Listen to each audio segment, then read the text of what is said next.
حضرت ابو ہریرہ رضی اللہ تعالیٰ عنہ سے روایت ہے کہ رسول اللہ صلی اللہ علیہ وآلہ وسلم نے فرمایا، سفید بال نہ اکھیڑو کیونکہ وہ قیامت کے دن نور ہوگا، اور جس شخص کے بال اسلام میں سفید ہو گئے اس کے لیے اس کے عوض ایک نیکی لکھی جائے گی، ایک گناہ مٹایا جائے گا اور ایک درجہ بلند ہوگا۔ یحییٰ بن سعید سے روایت ہے کہ انہوں نے حضرت سعید بن مسیب کو یہ فرماتے ہوئے سنا کہ حضرت ابراہیم علیہ السلام جو رحمان اللہ کے دوست تھے، سب سے پہلے انسان ہیں جنہوں نے اپنی مونچھیں کترے، اور وہ سب سے پہلے انسان ہیں جنہوں نے بڑھاپا یعنی سفید بال دیکھا۔ چنانچہ انہوں نے جب سب سے پہلے اپنے بالوں میں سفیدی کو دیکھا تو عرض کیا کہ میرے پروردگار یہ کیا ہے؟ پروردگار کا جواب آیا کہ ابراہیم علیہ السلام یہ وقار ہے، یعنی یہ اس بڑھاپے کی علامت ہے جو علم و دانش میں اضافہ کا باعث اور عظیم وقار کا ذریعہ ہے، اور اس کی وجہ سے لہو و لعب کی مشغولیت اور گناہوں کے ارتکاب سے باز رہتا ہے۔ حضرت ابراہیم علیہ السلام نے عرض کیا کہ پروردگار، یہ تو تیری بڑی نعمت ہے، لہٰذا میرے وقار میں اضافہ فرما۔ لباس کا بیان۔ حدیث 415 رسول اللہ صلی اللہ علیہ وآلہ وسلم نے فرمایا کہ جو شخص اسلام کی حالت میں یعنی حالات ایمان میں بڑھاپے کو پہنچا تو یہ بڑھاپا اس کے لیے قیامت کے دن نور ہوگا۔ ایک شخص نے عرض کیا کہ چند لوگ ان سفید بالوں کو اکاڑ دیتے ہیں۔ آپ صلی اللہ علیہ وآلہ وسلم نے فرمایا کہ جس کا دل چاہتا ہے اپنی نور کو اکھیڑ دے۔ سفید بال نہ اکھاڑو کیونکہ وہ مسلم کا نور ہے۔ جو شخص اسلام میں بوڑھا ہوا، اللہ تعالیٰ اس کی وجہ سے اس کے لیے نیکی لکھے گا اور خطا مٹھا دے گا اور درجہ بلند کرے گا۔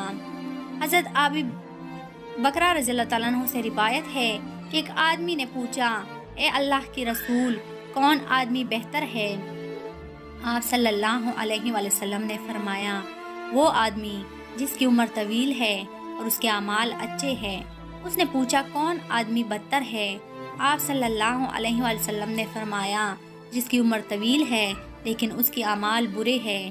حضرت عثمان غنی رضی اللہ تعالیٰ عنہ سے روایت ہے کہ رسول اللہ صلی اللہ علیہ وآلہ وسلم نے فرمایا، اللہ تبارک و تعالیٰ فرماتا ہے کہ جب میرے بندے کی عمر 40 سال کی ہو جاتی ہے تو میں اس کو 3 قسم کے امراض میں محفوظ کر دیتا ہوں: جنون یعنی دیوانگی، جزام یعنی کوڑ اور برس سے عافیت دے دیتا ہوں۔ جزام یعنی کوڑ جس میں ہاتھ گل جاتے ہیں، اور برس سے مراد جلد کے سفید داغ ہیں۔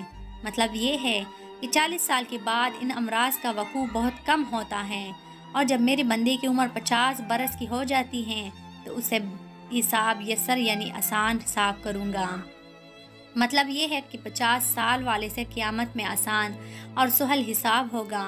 جب کوئی بندہ 60 سال کی عمر کو پہنچ جاتا ہے تو میں توبہ اور رجوع اللہ کو اس کو محبوب بنا لیتا ہوں۔ مطلب یہ ہے کہ 60 سال کی عمر کے بعد توبہ سے محبت ہو جاتی ہیں اور اللہ تبارک و تعالیٰ کی طرف رجوع ہونے کی توفیق عطا ہوتی ہے۔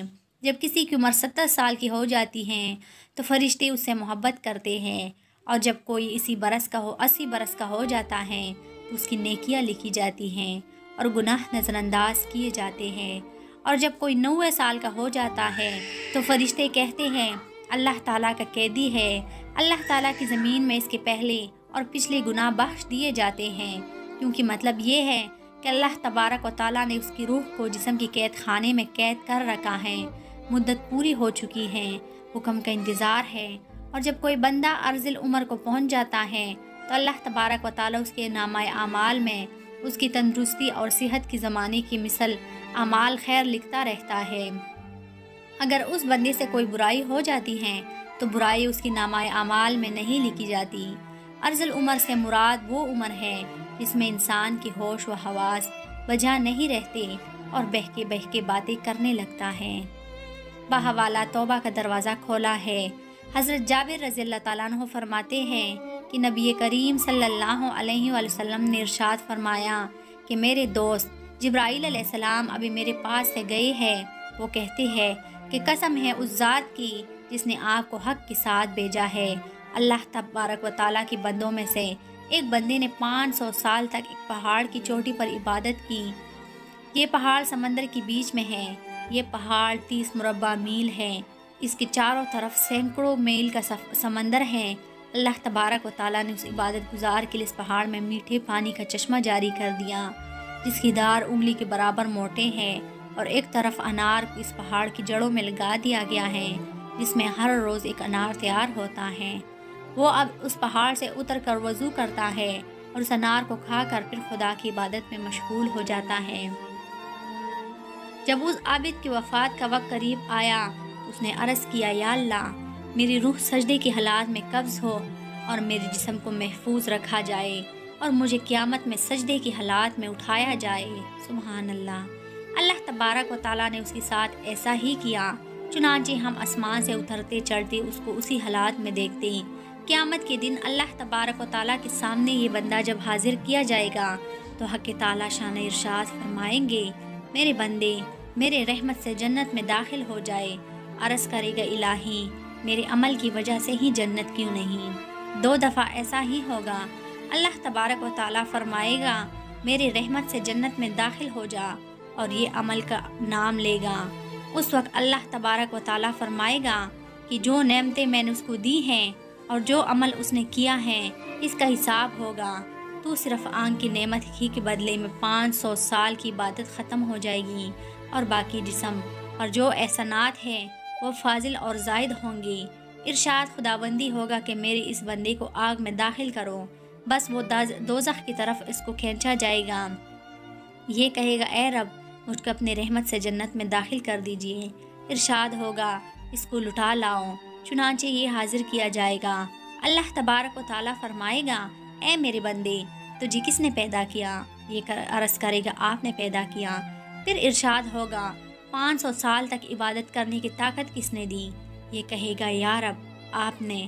اللہ تبارک و تعالیٰ فرمائے گا کہ پانی کی موجوں کے درمیان پہاڑ پر تجھ کو کس نے پہنچایا، اور کھارے پانی میں میٹھے پانی کا چشمہ تیرے لیے کس نے نکالا، اور انار کا درخت جو 1 سال میں 1 دفعہ پھل لاتا ہے، رات دن میں اس کو ایک پھل دینے والا کس نے بنایا؟ اور تو نے جب عرض کی کہ میرے جان سجدے کی حالات میں نکلے تو میں نے یہ بات بھی تیری پوری کر دی۔ یہ عرض کرے گا، اے رب، تو نے ہی سب کیا۔ ارشاد خداوندی ہوگا، یہ میری رحمت ہے اور میں اپنے رحمت سے تمہیں جنت میں داخل کرتا ہوں۔ حضرت جبرائیل علیہ السلام نے مجھ سے کہا، اے محمد صلی اللہ علیہ وآلہ وسلم، تمام اشیاء اللہ تعالیٰ کی رحمت ہے۔ اللہ تعالیٰ سے دعا ہے، اللہ تعالیٰ ہمیں بھی اپنی رحمت سے جنت میں داخل فرمائے۔ آمین ثم آمین۔